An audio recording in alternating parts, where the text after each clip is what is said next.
in the gospel, when Bartimaeus, the blind man, is crying out to Jesus as he passes by Jericho, the crowds are just telling him to be quiet, Bartimaeus is an embarrassment. He's a man born blind. People think that he's being punished by God because of his blindness. And yet he's crying out, "Jesus, Son of David, have pity on me. Jesus, Son of David, have pity on me." And despite all the efforts of the crowd to tell him just to be quiet, he cries out all the more. And in one moment, Jesus stops and calls Bartimaeus to himself. Bartimaeus, who's a beggar, throws aside his cloak and comes to Jesus. And here's this blind man standing in front of Jesus.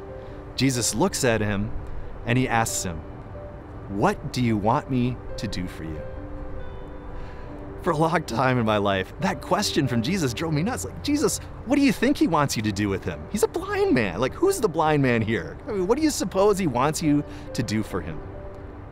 But actually, Jesus' question to Bartimaeus is full of love, full of gentle invitation.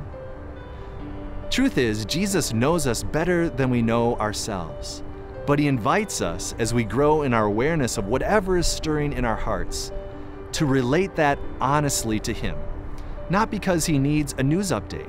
In fact, Jesus knows us better than we know ourselves.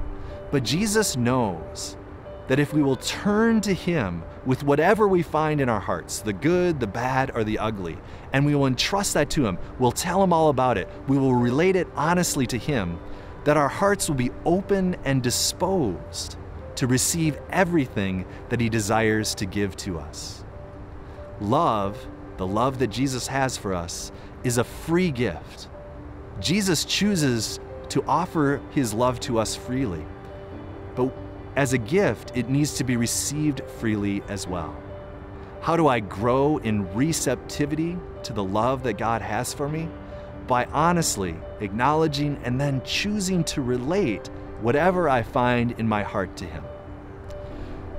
That may sound like a small movement interiorly when I become aware of what's stirring in my heart to choose to turn to God and tell him all about it, especially because he already knows it.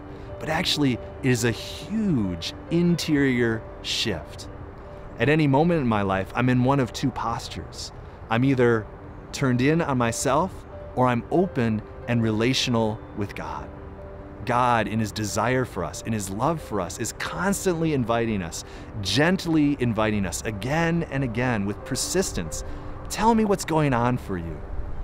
He knows that if we take up that invitation, we'll experience the truth that he is with us always, that his love for us is unconditional. He will dispel the lie that so easily creeps into our hearts that we're alone, or I just have to get through this the best I can on my own efforts. When I choose to relate honestly to God, whatever I find in my heart is open and disposed to receive the fullness of his blessing and grace.